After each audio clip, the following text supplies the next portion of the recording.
The alarm didn't sound. It never did for Ambassador Valerie Shaw when she needed it to. It was 04:17 on Nexus station time, and she had been awake for 3 hours, sitting before a panoramic window that looked out onto the vacuum between galaxy arms. There weren't enough stars in that direction. It was one of the forgotten corners of the universe, and humans, as always, had arrived at a forgotten corner and built something in it. The notification that had woken her was brief. 6 words in Gal Standard, the universal language enforced by the Interspecies Council. Emergency session convened. Mandatory attendance. Dawn. Valerie drank the rest of the coffee that had grown cold in her titanium mug. It was her 3rd mug since midnight, and she knew the embassy's medical assistant would complain when he processed her biometric monitor data. She also knew she wouldn't care. Coffee was one of the only things humans had taken into intergalactic space that still caused fascination and some level of repulsion among other species.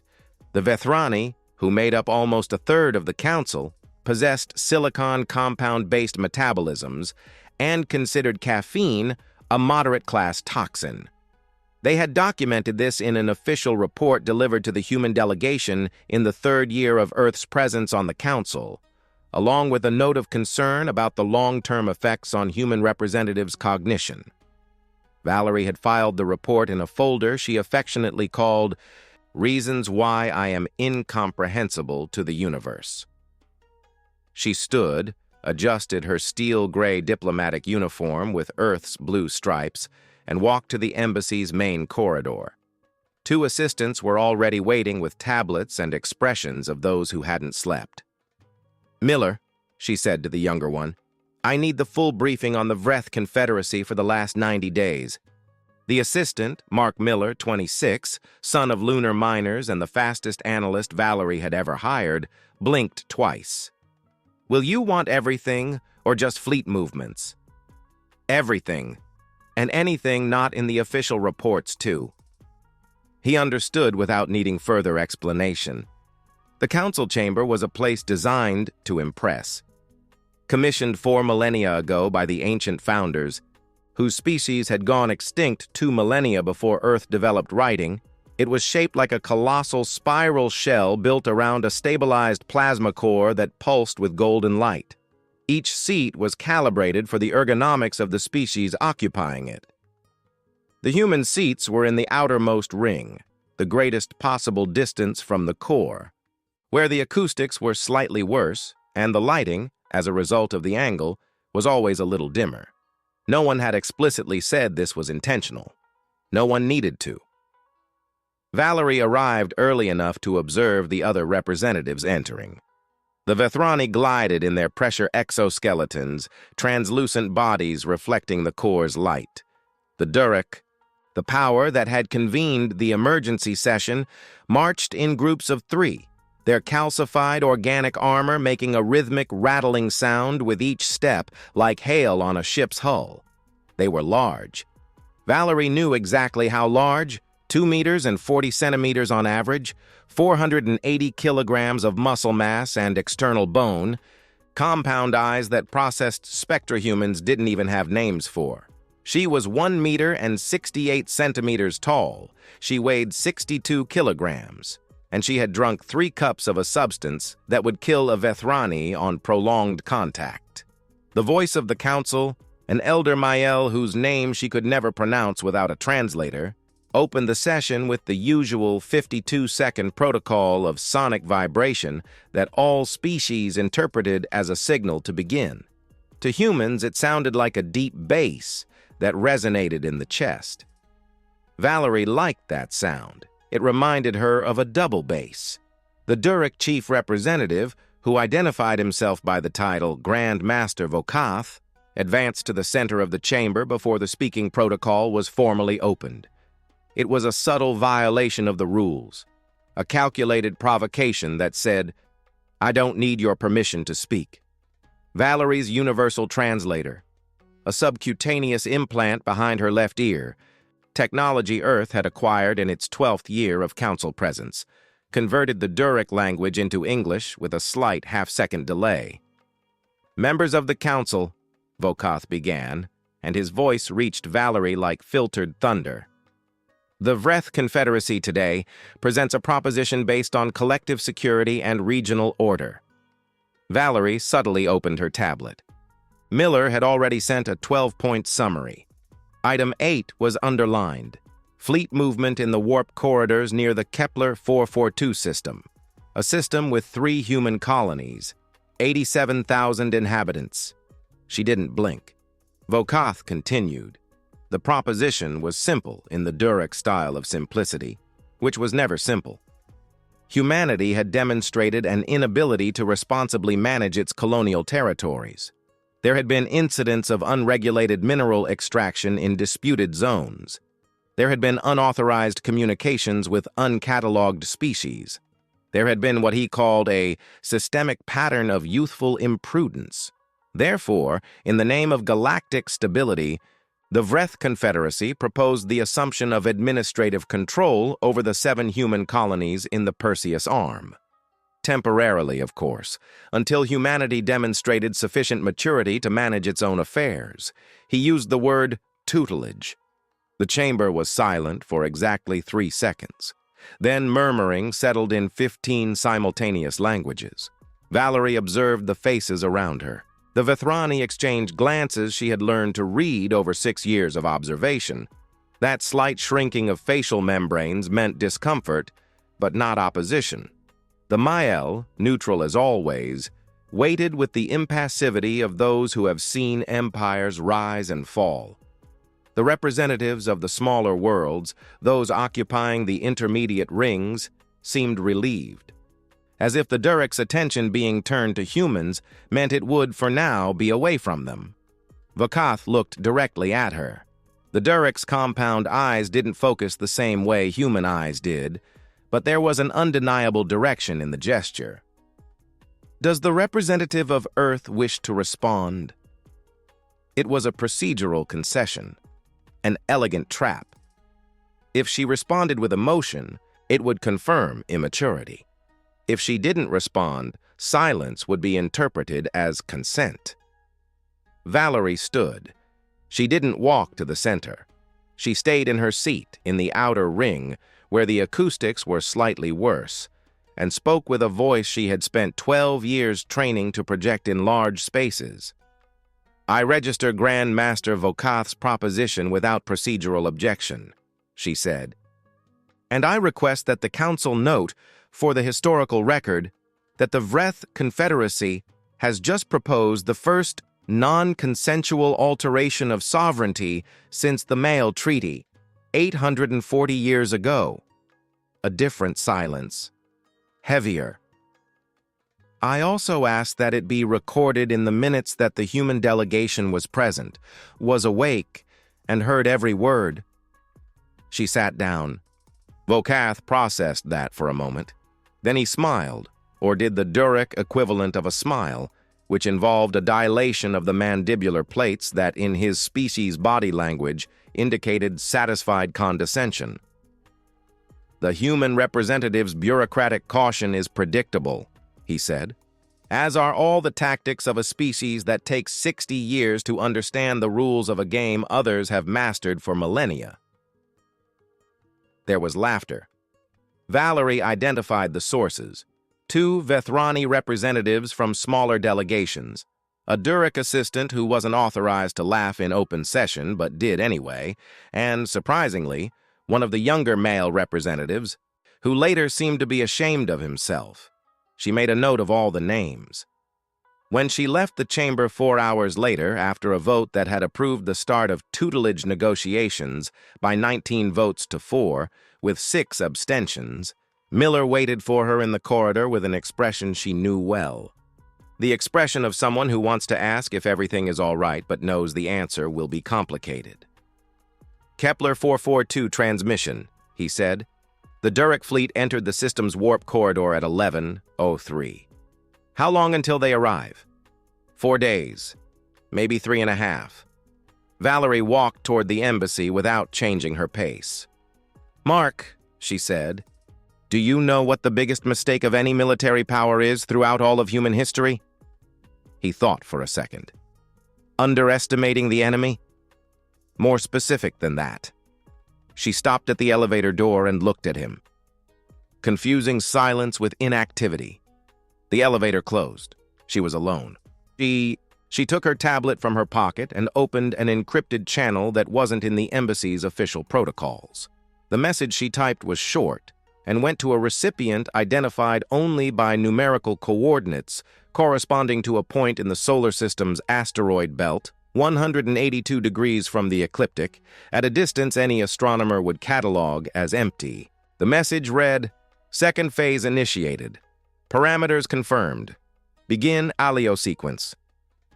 She closed the tablet, entered the embassy corridor, and went to get her fourth cup of coffee of the day. 4 days was a long time, but she had waited 60 years. She could wait 4 more. Chief Engineer Darius Okafor had spent 11 years on Kepler 442c without ever having to shoot anyone. It was a record. He thought, for a man born in London, raised by a father who had been a soldier and a mother who had been a defense systems engineer, and who had deliberately chosen the most peaceful profession he could imagine: colonial infrastructure construction.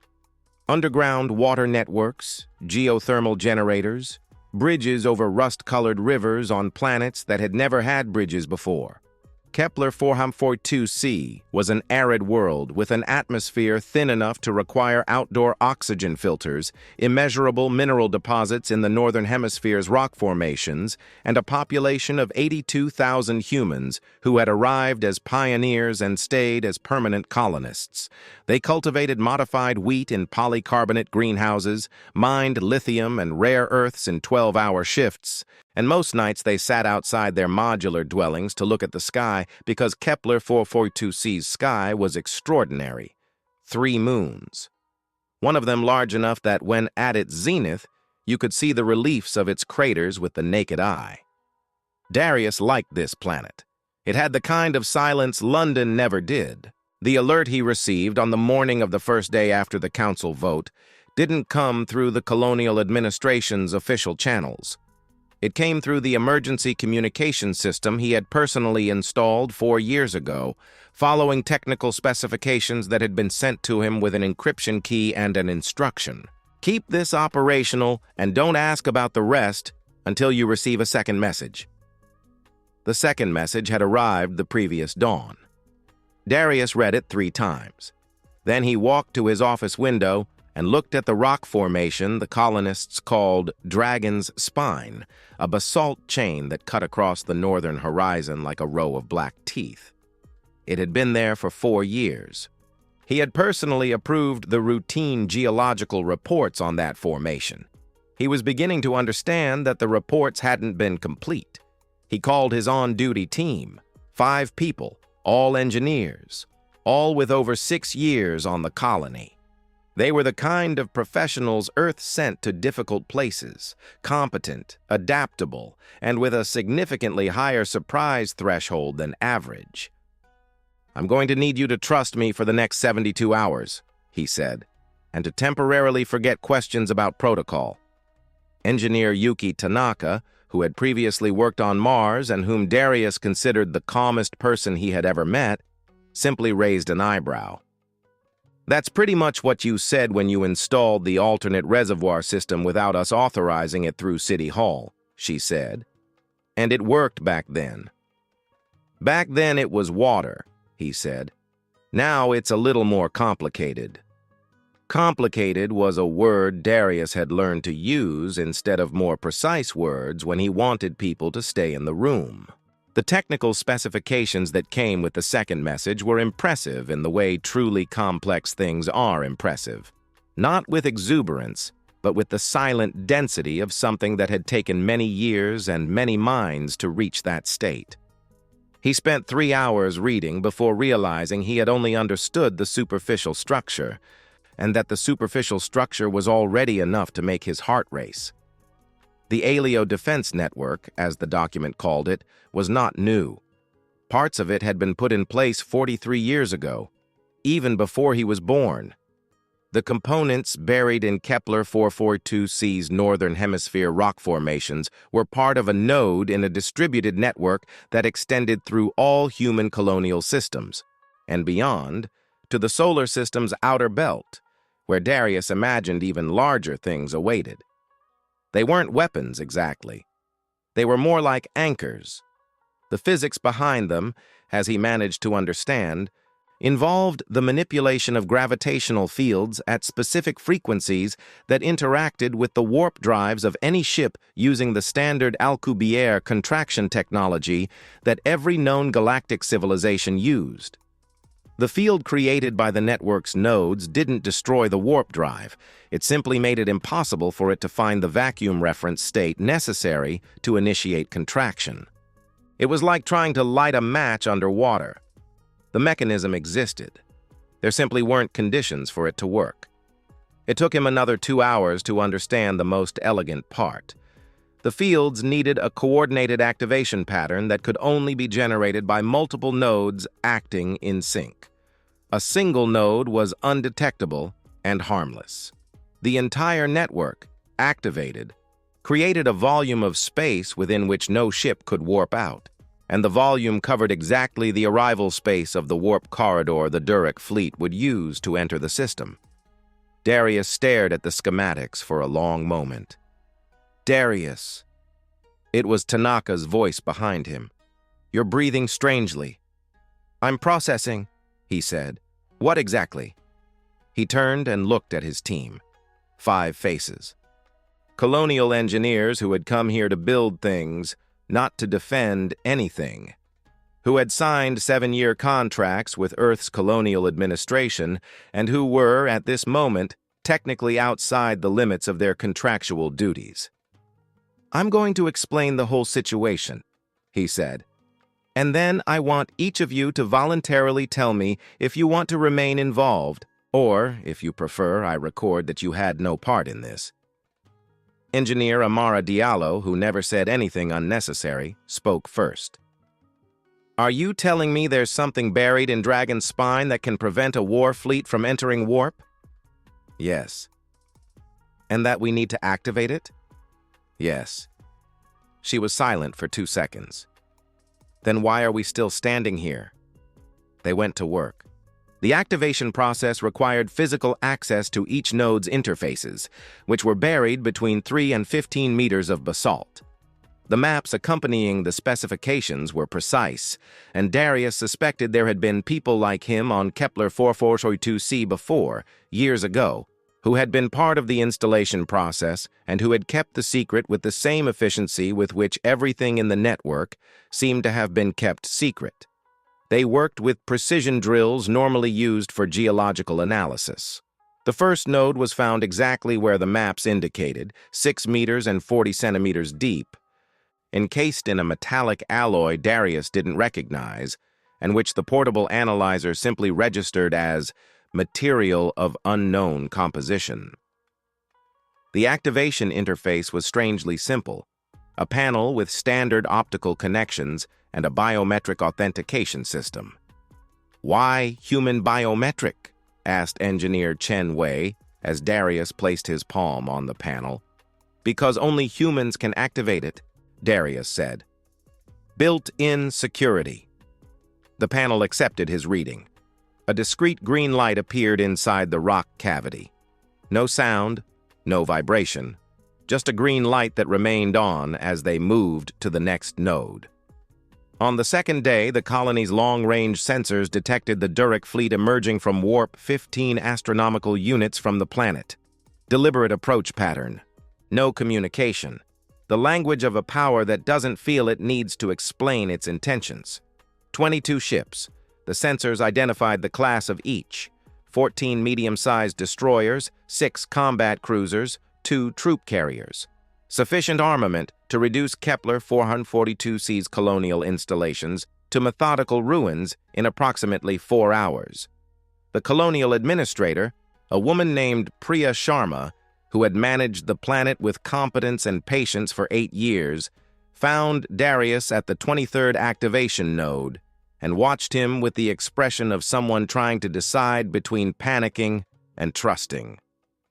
"Darius," she said, "I need an honest answer." "I'm doing my best," he said without stopping work. "Will this work?" He paused. The drill hummed as it awaited the next command. "I don't know if it will work," he said. "I know it was designed by people far smarter than me over many years for a very specific purpose, and I know I trust the person who ordered its activation." Sharma was silent. Then, "Who ordered the activation?" He finally looked at her. "Ambassador Shaw." The recognition on Sharma's face was immediate, not because she knew Valerie personally, but because there was a kind of reputation that quietly formed around certain names in the colonial systems, the kind of reputation that forms when people start realizing someone has been in all the right places before things happened. "How much time do we have?" Sharma asked. "To complete activation? About 18 hours? And the fleet arrives in 26 hours and 40 minutes by current vector." Sharma nodded slowly, then turned to one of the assistants accompanying her. "I want all civilians informed that we are in a state of precaution, that underground shelter facilities should be accessible, and that there is no cause for panic." She paused. "Don't mention the fleet size. Say it's an unannounced diplomatic visit." "Is that technically true?" the assistant asked.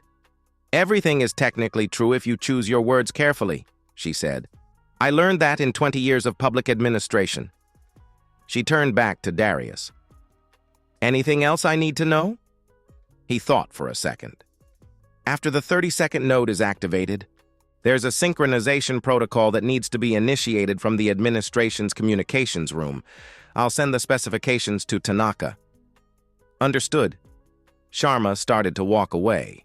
Then she stopped. "Darius?" "Yes?" "Did you know all of this 4 years ago, when you installed that communication system?" He considered the question. "I knew there was something," he said. "I didn't know what. But the person who asked me to keep the system operational told me something that stuck with me." "What?" "That the best defense is one the aggressor never realizes exists until it's too late to matter." Sharma looked at him for a moment. Then she walked back to the city, and Darius returned to work. The light of Kepler 442c's 3 moons illuminated the slopes of Dragon's spine as the team advanced through the 24th node, the 25th, the 26th. Somewhere in space, at 22 distinct points, a war fleet advanced toward a planet it considered defenseless. Somewhere in the rocks of that same planet, green lights continued to glow one by one, patient as the stone itself. There was a third party involved in the galactic balance that the Interspecies Council rarely mentioned in open session. Not because it was a secret exactly, but because there were things sufficiently ancient entities learned not to ask aloud about other sufficiently ancient entities, just as no one raises their hand in a room full of experts to ask if the others are experts. The observers had existed for so long that most galactic civilizations, when consulting their deepest historical records, found references to them not as visitors, but as background constants, like the 27 Kelvin temperature of space, like the gravitational constant. They were simply there, nowhere specific and potentially everywhere at once, and the only thing any species had confirmed about them with reasonable certainty was that they did not interfere, which, depending on how you defined interference, could mean many things. The entity that designated itself by the approximate identifier Ether 7 spent what humans would call time observing the Kepler 442 system. It had arrived 83 years prior, which on the observer's scale of perception was something akin to an afternoon. It had been sent, insofar as observers were sent anywhere, to monitor a new species that had recently been introduced to the Interspecies Council, and that exhibited a behavioral pattern Ether 7's prediction algorithms classified as statistically anomalous. The anomaly was simple. Humans, unlike all other species Ether 7 had cataloged in its records, did not follow the expected pattern of galactic development. The expected pattern was roughly as follows. An intelligent species develops technology, achieves interstellar travel, encounters the Interspecies Council, undergoes a period of adaptation that involved either eventual assimilation or eventual exclusion, and then became more or less predictable within the parameters established by dominant powers. Humans had arrived at the Council 60 years ago. They had gone through the adaptation period. They had learned the protocols, paid the tributes, occupied the outermost seats of the chamber. And then, instead of becoming predictable, they had become progressively harder to model. Ether 7 had identified this as an anomaly in the 18th month of observation. It had updated its models. The anomaly persisted. It had updated the models again. The anomaly had grown. What made humans difficult to model was not any extraordinary physical capability. Their bodies were fragile by galactic standards. No natural armor, no radiation resistance above the basic, dependent on a narrow range of temperature and atmospheric pressure. They weren't the smartest in terms of pure processing capacity. The Vethrani could simulate probabilistic scenarios 3 times faster with their silicon brains. They weren't the most resilient. The Durek could survive in a vacuum for short periods without equipment.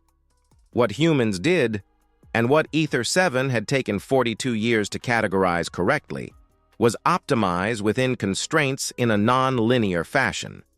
Most species, when faced with a problem, seek the most direct solution available within their technological and strategic paradigms. It was an efficient pattern. It was a pattern that worked. It was also a pattern that created systematic blind spots. Because paradigms that work tend to calcify into ways of thinking that assume the set of possible solutions is the same as the set of known solutions.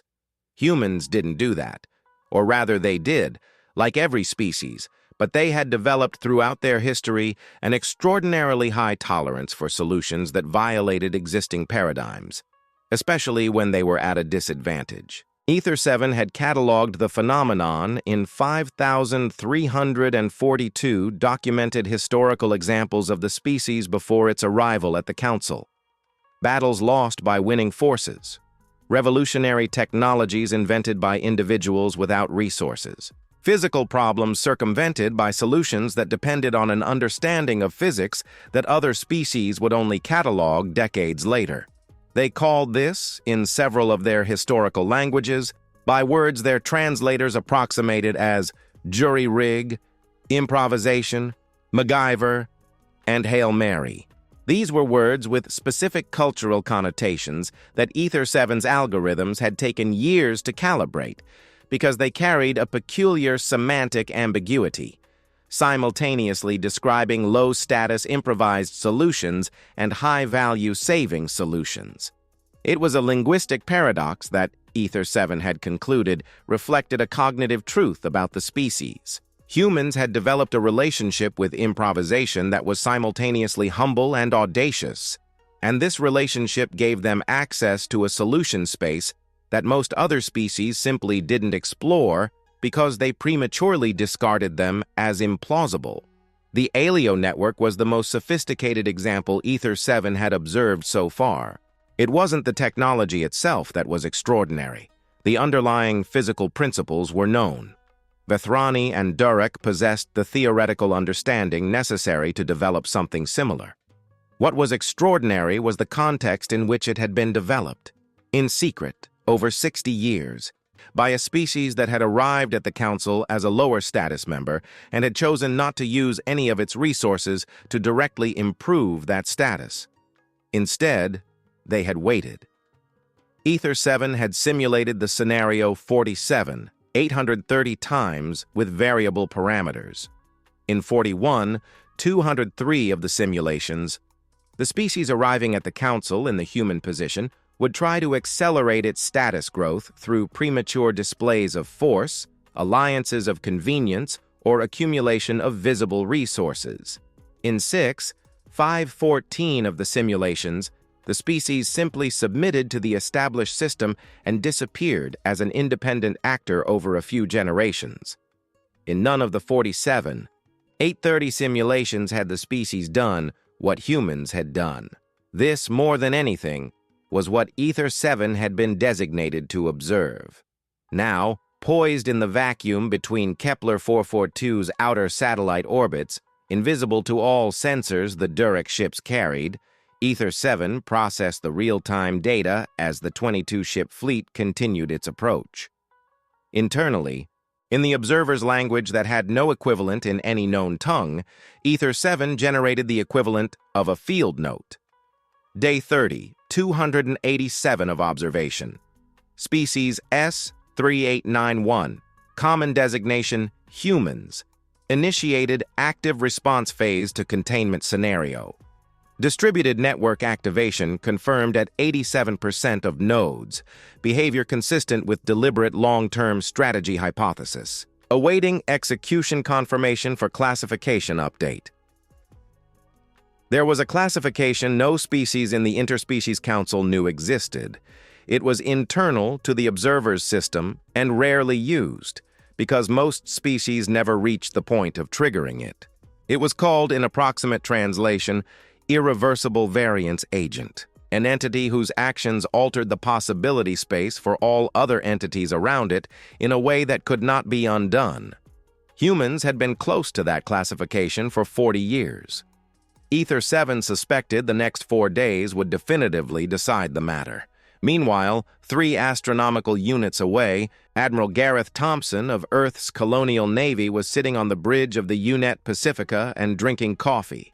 The Pacifica was, by Durac standards, a modest ship, 540 meters long, conventional shielding, defensive armament.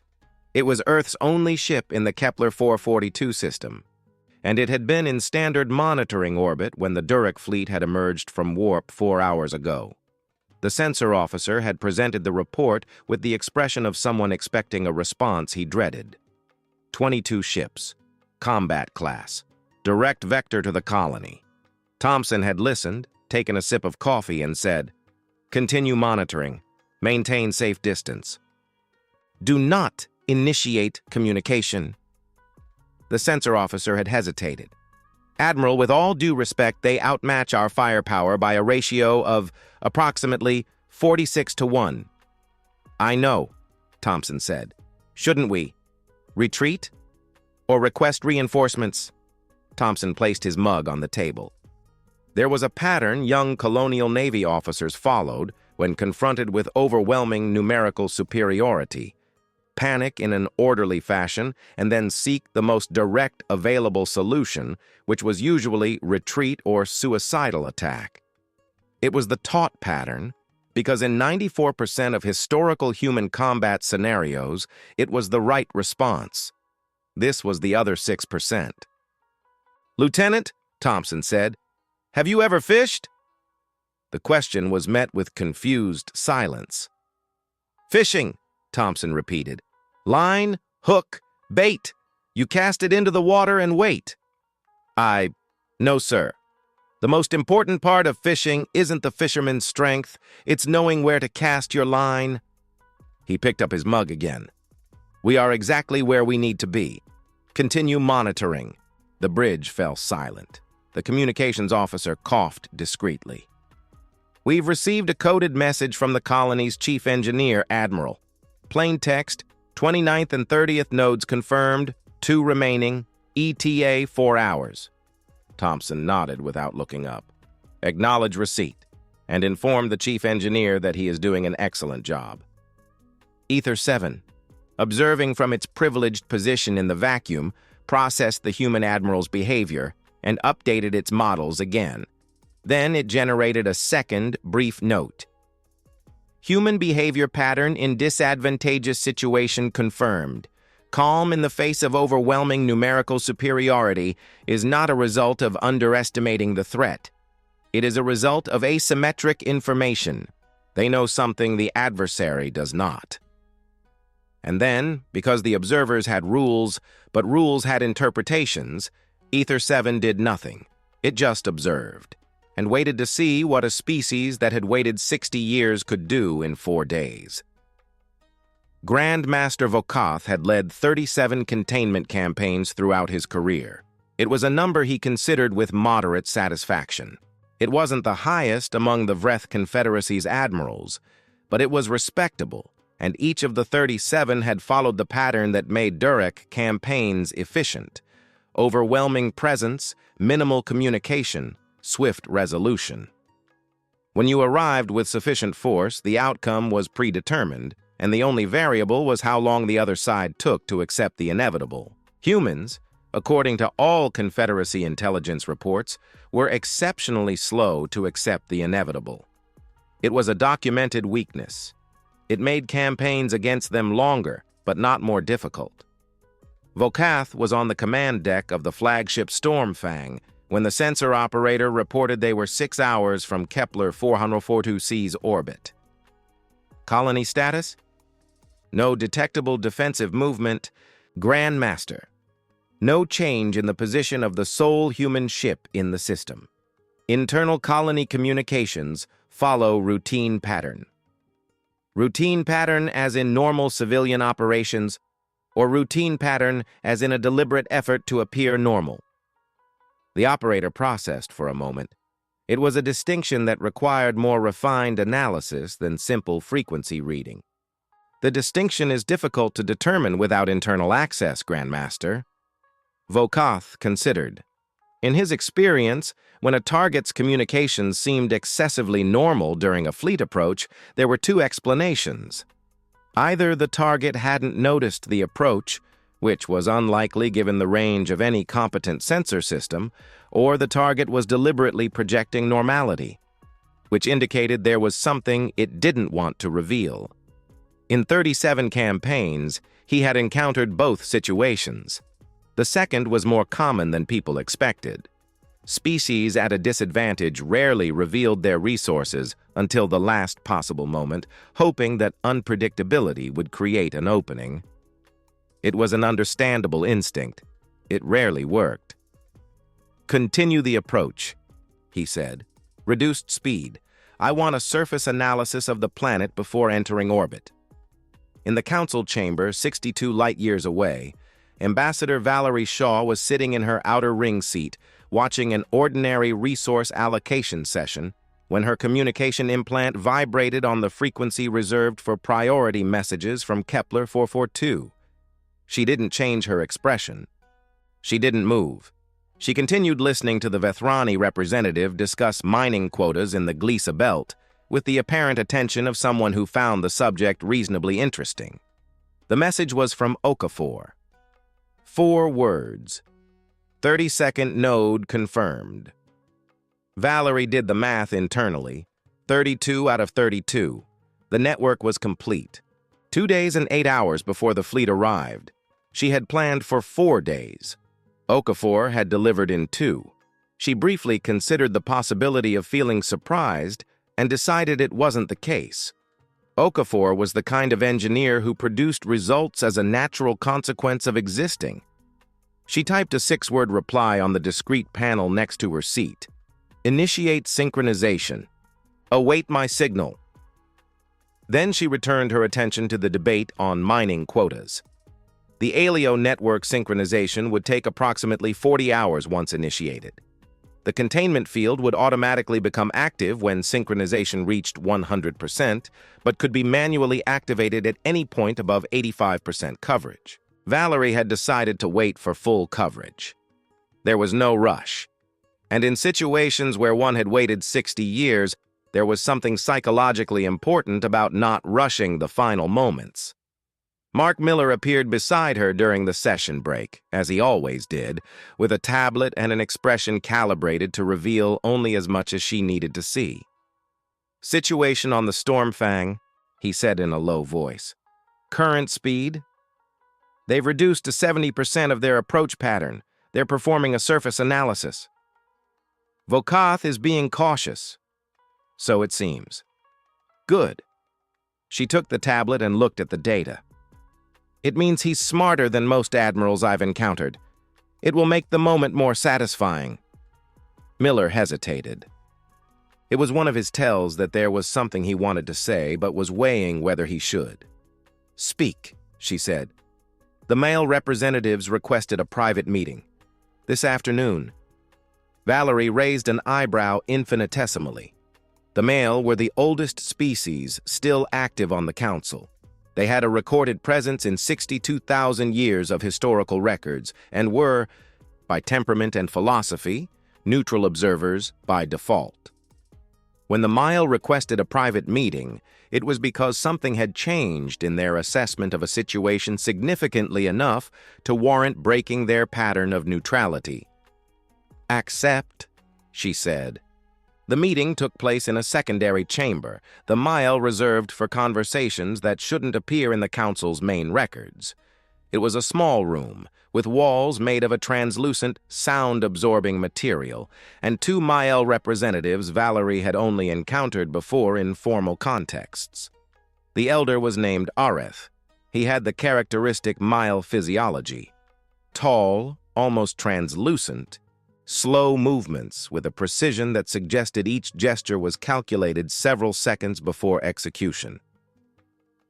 "Ambassador Shaw," Areth said, and his voice through the translator arrived like something akin to wind through dry leaves. "We are here because there is information that, in our assessment, you should have before the next 48 hours.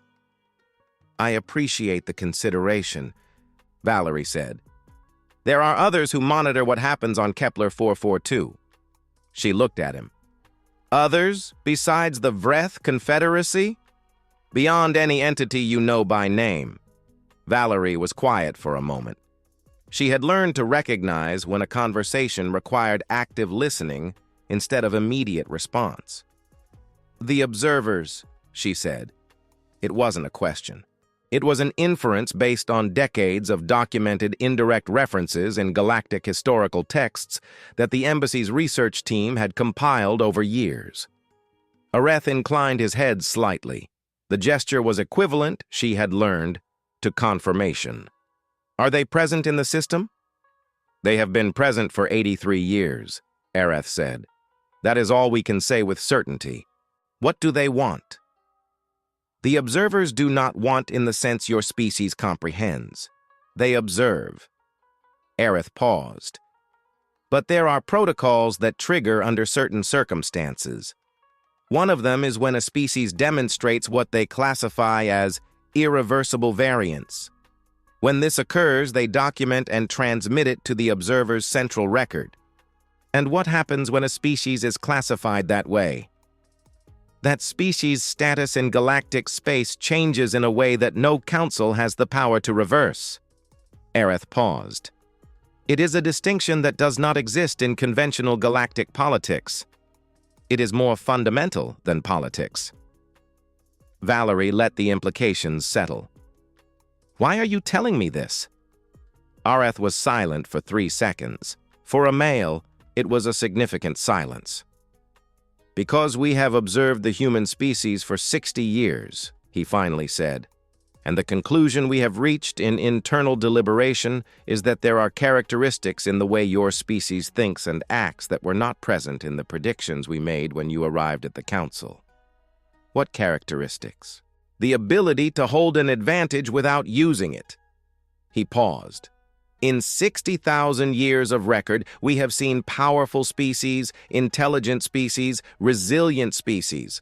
But the ability to accumulate real power and deliberately appear powerless for 60 years, without a single individual within your species breaking secrecy out of vanity, fear, or opportunism, is something we have no adequate precedent to model." Valerie stared at him. "Do you understand what I am saying?" Areth asked. "I understand," she said. "You are saying the secret held." "I am saying that the secret held among a species of 10 billion individuals for 60 years, with technology significant enough to alter the galactic balance." And no one spoke. The silence that followed was different from the other silences in the conversation. Heavier. Valerie thought of the engineers on Kepler 442, of the technicians in other colonial systems, of the researchers in the solar system's outer belt, of the people who had installed node by node for decades, who had operated encrypted communication systems, who had worked in unofficial laboratories on undocumented projects, and who had done all of this without a single person selling the information, publishing an article, or simply telling their spouse after a difficult day. It was, she thought, the greatest secret humanity had ever kept, and it had been kept not out of coercion or fear, but because the people involved understood why it needed to be kept, because they trusted the greater purpose, because they believed the right moment would come. "Areth," she said, "one last question." "Yes?" "When all this is over, regardless of the outcome, will the Mael remain neutral?" The elder Mael looked at her with those translucent eyes that had seen empires rise and fall. "Neutrality," he said, "is a position. It is not an identity." He stood. "We will be watching, Ambassador." Valerie left the chamber with a clear thought. In 40-odd hours, a war fleet would enter a containment field it could not cross. And at this moment, while the galaxy waited or celebrated or simply paid no attention, 82,000 people on an arid planet with 3 moons were putting their children to sleep, checking oxygen filters, and looking at the sky with that expression humans have when they look at something vast and feel, despite everything, that they are in the right place. She checked her watch. 37 hours until full synchronization. And then it was just a matter of waiting for Vokath to make the wrong decision, which she knew, with the certainty 60 years of observation produces, he would. At 14:22. Nexus station time, 41 hours after Okafor sent the 32nd node confirmation, the synchronization operator in Kepler 442c's communications room reported that the Alio network had reached 100% coverage. Darius Okafor received the information in the improvised operations room he had set up in the administrative complex's basement. He sat with Tanaka, Diallo, and the other 3 engineers around a table covered with tablets, coffee mugs, and the holographic 3-dimensional map of the network that the monitoring system projected in the center. Each of the 32 nodes appeared as a green light point, all lit, all communicating. The synchronization had generated a geometric pattern in the holographic projection he hadn't anticipated. The connected light points formed lines that intersected in such a way that the visual result resembled, from a specific angle, a constellation. Tanaka had observed this in silence for a moment, and then said, "Do you notice it looks like Orion?" "It doesn't look like Orion. It looks a bit like Orion." "Tanaka, you're deflecting because of stress." "I know. It's my coping mechanism." She didn't look away from the projection. "But it does look a bit like Orion." Darius sent the confirmation to Valerie. "Network complete. Awaiting activation command." The reply arrived 22 seconds later, which was transmission time plus the time Valerie had taken to read and respond. A single word. "Wait." He waited. At 15:49, the Durek fleet reached the orbital approach corridor's entry point. There were 22 ships arranged in a wedge formation, the Vreth Confederacy's standard tactical approach pattern for colony containment operations. Vokath had studied their doctrine. The UNET Pacifica, under Admiral Thompson, maintained its position 3 astronomical units away, silent as a stone in the vacuum. At 16:03, Vokath opened a communication channel with the Colonial Administration. Administrator Sharma responded. Her image appeared on the channel with the exact expression of a person who knows the terms of what is to come and yet chooses to listen. Composed. Definitely afraid, but composed. "Administrator Sharma," Vokath said, "on behalf of the Interspecies Council and the Vreth Confederacy, we formally notify you of the transfer of administrative authority over the Kepler 442 system to the Confederacy's provisional control. Your cooperation is expected." Sharma was silent for exactly 3 seconds. "Grandmaster Vokath," she said, "we are aware of the Council's vote, and we are exercising our right, pursuant to Article 47 of the Mael Treaty, to request a re-evaluation before any physical transfer of authority. Article 47 requires 2/3 council approval to trigger re-evaluation within less than 30 days. Yes, you do not have the votes. Not yet. Sharma kept her voice steady. But the re-evaluation period is 30 days, Grandmaster. And during that period, any physical action that alters the colony's status constitutes a treaty violation. There was a silence on the channel that Darius, monitoring the communication in the operations room, could almost touch. Vokath responded. His voice hadn't changed in tone, which was more frightening than if it had. Administrator, Article 47 is a dispute mechanism for circumstances where there is ambiguity about what the Council decided. There is no ambiguity here. The vote was clear. We are acting within the mandate the Council granted us. We respectfully disagree with that interpretation. Your disagreement is recorded. Pause. 22 combat ships are now in your orbit, Administrator. I suggest a more pragmatic stance. The channel was terminated by the Durek side. Darius looked at Tanaka. Time for the anchor, he said. She already had her hand on the activation panel. The command would come from the ambassador, not from Darius, not from Sharma. It was part of the network's design that the decision point remained at the highest available diplomatic level, because the activation of the Alio network was not a military act, it was a political act with technical components. The distinction mattered. Valerie's message arrived at 16:31. 2 words. Activate Alio. Darius nodded to Tanaka. She pressed the panel. What happened next was, on the surface, invisible. There was no light. There was no sound. There was none of the dramatic vibration that stories always attribute to moments like this. The network's nodes, buried in basalt and sedimentary rock across the planet's northern region and scattered through the system's outer asteroid belt, simply began to resonate at a specific frequency that Durek sensors weren't calibrated to detect because no known technology had generated that frequency before.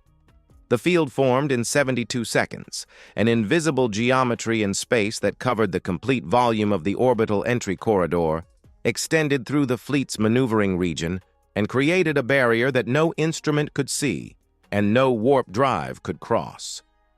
The first indication that something had changed came from the Durek fleet's ships.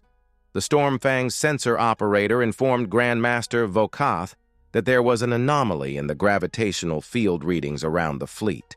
It was slight, within parameters that could be attributed to natural interference from a system with 3 significant-sized moons. Vokath ordered it recorded and continued. The second indication came when the scout ship Ironclad, which had been sent ahead to confirm the absence of defenses in the planet's orbit, attempted to complete a short warp maneuver to return to formation. The warp drive initiated its sequence normally.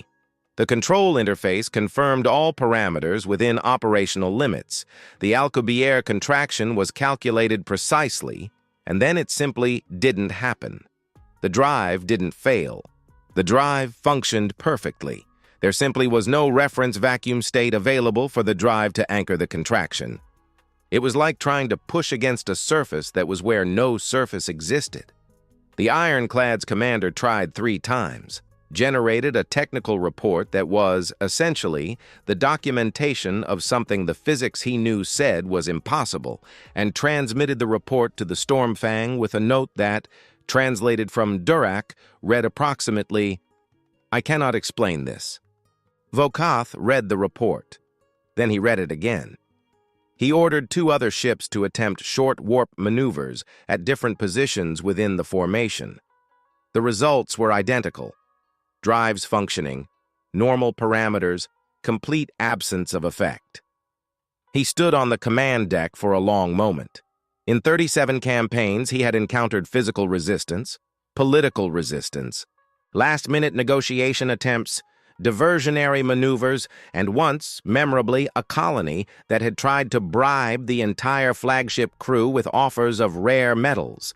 He had never encountered something that simply rendered the technology that gave the Vreth Confederacy its operational supremacy non-functional without damaging it. His immediate instinct was to attack. It was the correct instinct for 26 of the previous 37 campaigns. He suppressed the instinct. He ordered the sensor operator to perform a full scan of the entire area around the fleet, including the planet and nearby asteroids. The scan took 12 minutes. The result was what he feared. Nothing anomalous detectable. No identifiable energy source.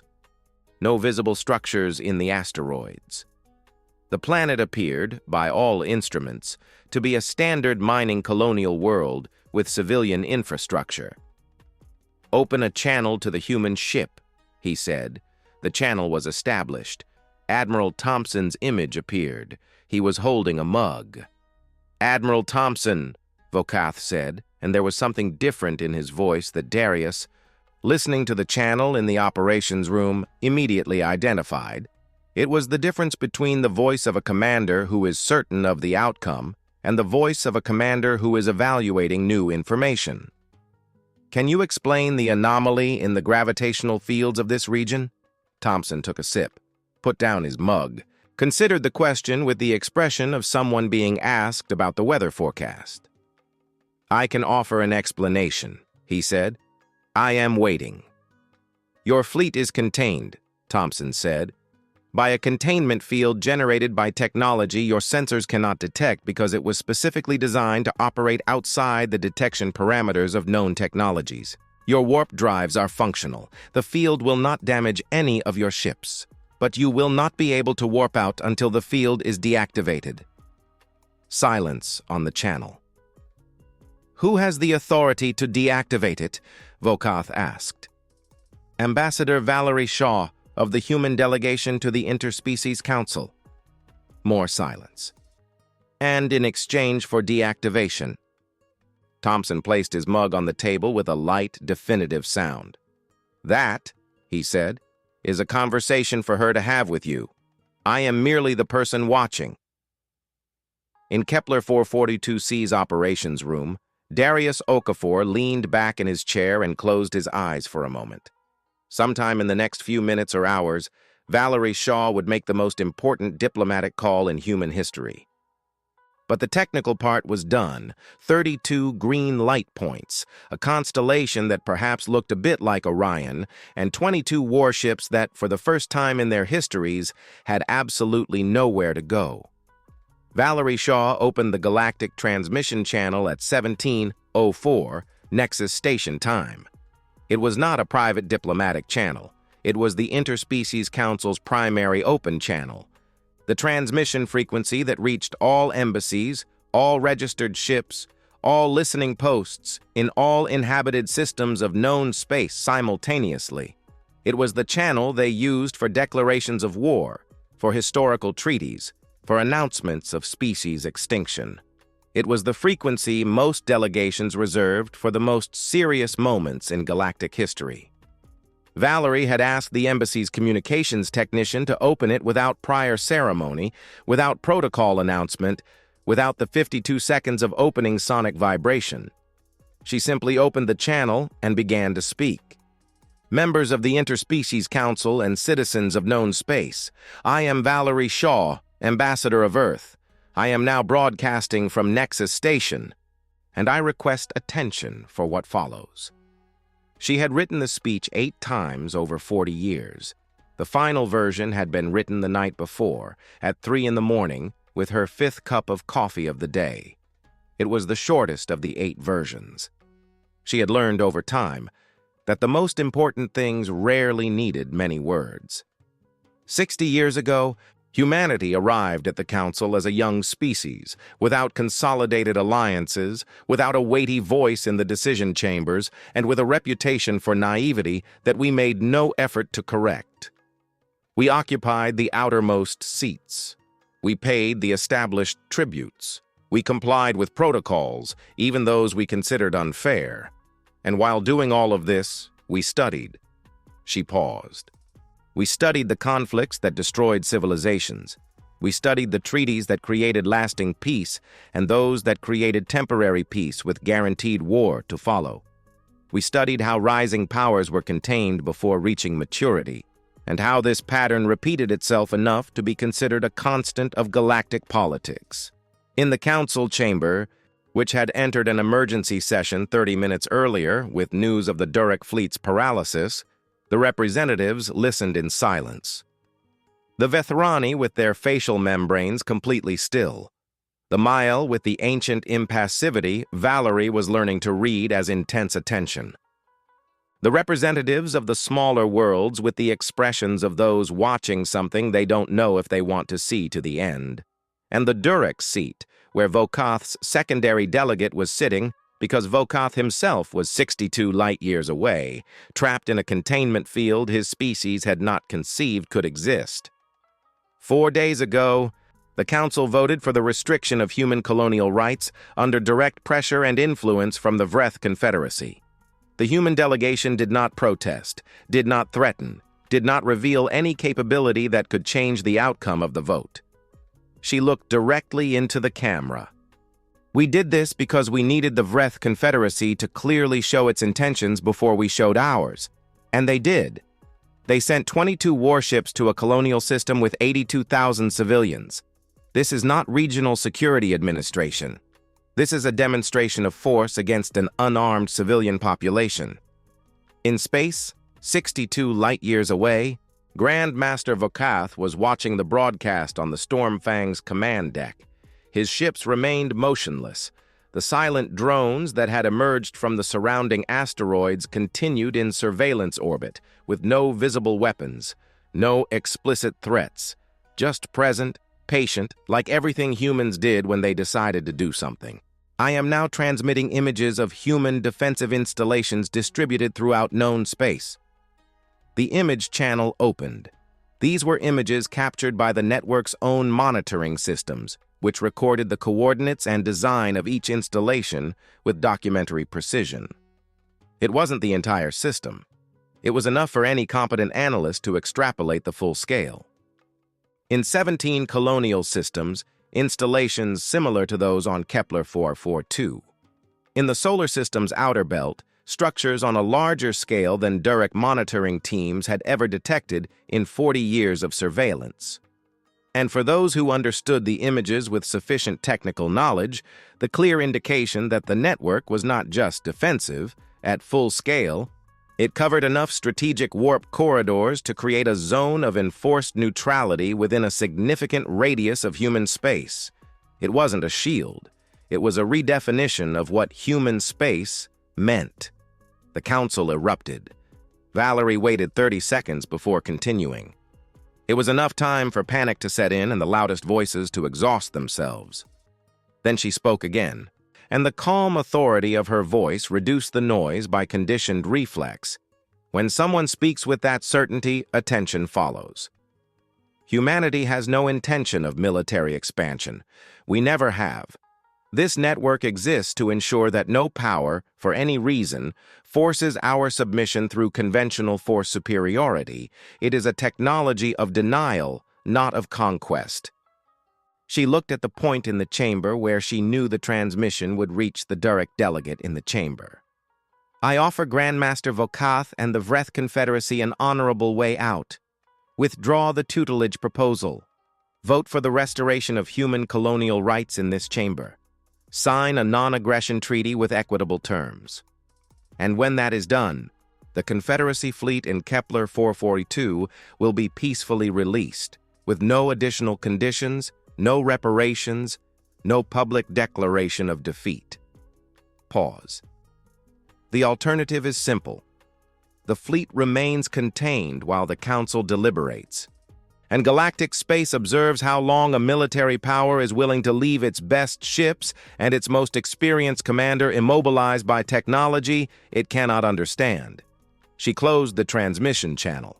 Miller, beside her, had the expression of someone who had just witnessed something he knew he would tell about for the rest of his life. "Now we wait," she said. "How long do you think it will take?" Valerie considered. The Council's deliberation depended on variables she had modeled extensively, but which in practice were unpredictably precise. It depended on how many members had voted against humans out of conviction versus political convenience. It depended on how many had voted out of fear of the Durek and would now recalibrate that fear.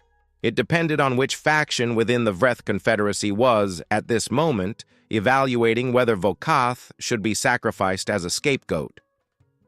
12 hours, she said. Perhaps less, if Vokath is intelligent enough to understand that the exit I offered was genuinely generous. It was 8 hours and 40 minutes. The first concession came from the Vreth Confederacy. The secondary delegate requested a private session with the human delegation. The session lasted 40 minutes. Valerie listened more than she spoke, which was her usual strategy when the other side needed space to arrive at the desired conclusion on their own. The council vote took place at 02:17 the next day, 26-0 for the restoration of human colonial rights, with 6 abstentions. The same 19 delegations that had voted against Earth 4 days earlier now voted for restoration, with a speed explainable only when the balance of power shifts dramatically enough that continuing on the old side costs more than changing. Earth's elevation to full and equal member status was voted on immediately after, by acclamation. There was an element of theatricality in that which Valerie hadn't orchestrated but appreciated. When the result was announced, the representatives of the smaller worlds rapped on their tables in various ways that constituted in their respective cultures approval and applause. The Vethrani vibrated. The Mael remained silent, which was, Areth had once explained, the highest Mael form of respect. The signal for Vokath's fleet release was sent at 03:02. Darius Okafor, who had stayed awake in the operations room with his team, received the confirmation, checked the systems, and then did something that was technically outside protocol, but which the network's technical specifications did not explicitly prohibit. He deactivated the nodes one by one in the reverse order of activation, giving each one enough time to enter standby mode cleanly. It was unnecessary. The automated process would have done the same in 2 minutes. But there was something he wanted in that moment. The experience of personally turning off each green light point in the holographic projection. Of watching the constellation that looked a bit like Orion disappear one node at a time, like stars fading at dawn. Tanaka observed from across the table without saying anything. Then, "You know they're going to want to document all of this." "I know. Reports, testimonies, perhaps council testimony." "Probably." "And the network? They'll want to know how it works." Darius deactivated the 20th node. 10 remained in the projection. "They'll know it exists. They don't need to know everything about how it works." He paused. "Most deterrence doesn't come from revealing all your secrets. It comes from revealing enough for the other side to know there are more secrets you haven't revealed." Tanaka was silent for a moment. "You've spent a lot of time near Ambassador Shaw." "I've never met her personally." "It's not necessary," she said. The last node went out at 03:47. The holographic projection went empty. The operations room fell quiet with the kind of silence that exists after very big things. Darius looked at his team. Colonial engineers who had arrived to build water networks and bridges over rust-colored rivers, and who had just operated, in 12-hour shifts, the most sophisticated strategic response in human diplomatic history. "Sleep," he said. "All of you, 8 hours minimum." "And you?" asked Diallo. "I'm going to check the systems one last time, and then I'll sleep." When everyone had left, he remained alone in the room. He opened the monitoring panel. Everything was normal. Kepler 442c had the sun rising in the eastern hemisphere, the polycarbonate greenhouses catching the first light, the mines entering their morning shifts. 82,000 people who would go about their day as they did any other day, and who might never know exactly what had happened in the rocks beneath their feet. In the vacuum between the outer orbits, the Durek fleet had regained warp capability and was withdrawing in an orderly formation. Vokath had communicated nothing beyond the minimum necessary protocol. Darius imagined there were things a Durek commander couldn't easily say, especially things like, "I was detained by a people my civilization considered irrelevant, and they had the decency to let me go without documenting my humiliation beyond what was necessary." It was a generosity that, he suspected, Vokath would understand in time. Valerie's message arrived at 04:12. It was direct. "Extraordinary work. Humanity is grateful." He stared at the message for a moment. Then he typed, "We just did what we were asked to do." The reply came in 30 seconds. "No. You did what you understood needed to be done, in the way you understood would work, with the resources you had. It is different." It is precisely the difference. Darius read the message twice. Then he stepped out into the administrative complex corridor, climbed the emergency staircase to the roof, which served as an informal observation point for engineers on night shifts, and stood looking at Kepler 442c's sky with the 3 moons still visible on the western horizon, dimming as the planet rotated to meet its sun. There was a phrase his mother, a defense systems engineer, used to repeat when he was a child, and asked why she spent so many hours in the office on projects she couldn't explain. The phrase was, "Because there's a difference between building for the present to be safe and building for the future to be possible." He hadn't understood it then. He understood it now.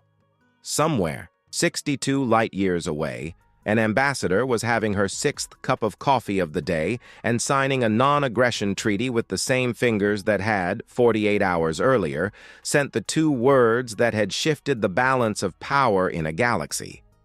Somewhere in the vacuum, an entity calling itself Ether 7 concluded its daily field note with a phrase that, translated into any human language, meant something akin to classification as irreversible variance agent confirmed.